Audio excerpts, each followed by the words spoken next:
America के उपराष्ट्रपति JD Vance अपनी पत्नी उषा चिलकुरी वेंस और बच्चों के साथ 4 दिन की भारत यात्रा पर हैं। उनका ये दौरा न सिर्फ राजनीतिक बल्कि सांस्कृतिक रूप से भी काफी खास माना जा रहा है, क्योंकि जेडी वेंस की पत्नी उषा भारतीय मूल की हैं। उषा वेंस अमेरिका की पहली ऐसी सेकंड लेडी हैं जो न सिर्फ भारतीय मूल की हैं बल्कि हिंदू, तेलुगु भाषी और एशियाई अमेरिकी होने का गौरव भी रखती हैं। यह उनके लिए ही नहीं बल्कि भारत और भारतीय प्रवासियों के लिए भी गर्व की बात है। तो आइए आपको बताते हैं जेडी वेंस और उनकी पत्नी उषा वेंस के बारे में सब कुछ। अमेरिका के उपराष्ट्रपति जेडी वेंस और उनकी पत्नी उषा वेंस की प्रेम कहानी 2 संस्कृतियों के मिलन की एक प्रेरणादायक मिसाल है।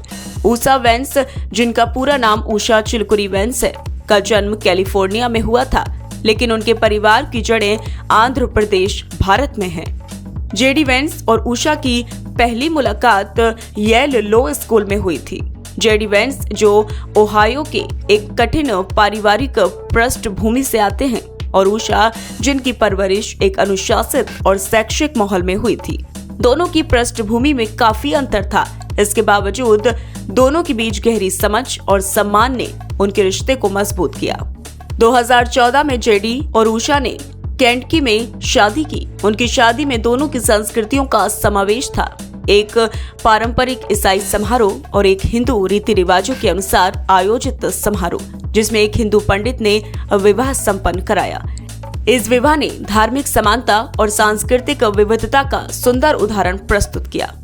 जेडी और उषा वेंस के 3 बच्चे हैं, इवान, विवेक और मिराबेल। उनके बेटे का नाम विवेक उनकी भारतीय विरासत को दर्शाता है।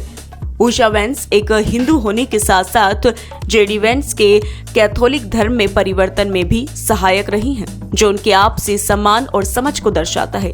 2025 में जेडी वेंस ने उपराष्ट्रपति बनने के बाद पहली बार भारत का दौरा किया, जिसमें उषा वेंस और उनके बच्चे भी साथ थे। इस यात्रा में उन्होंने प्रधानमंत्री नरेंद्र मोदी से मुलाकात की और जयपुर में पारंपरिक हाथी की सवारी का आनंद लिया। यह यात्रा उनके व्यक्तिगत और राजनयिक संबंधों को मजबूत करने का प्रतीक थी। जेडी और उषा वेंस की कहानी यह दर्शाती है कि कैसे 2 अलग-अलग संस्कृतियों और धार्मिक पृष्ठभूमियों के लोग आपसी समझ, सम्मान और प्रेम के माध्यम से एक मजबूत और सुंदर संबंध बना सकते हैं। फिलहाल इस खबर में इतना ही। बाकी अपडेट्स के लिए बने रहिए न्यूज़ टाइम के साथ।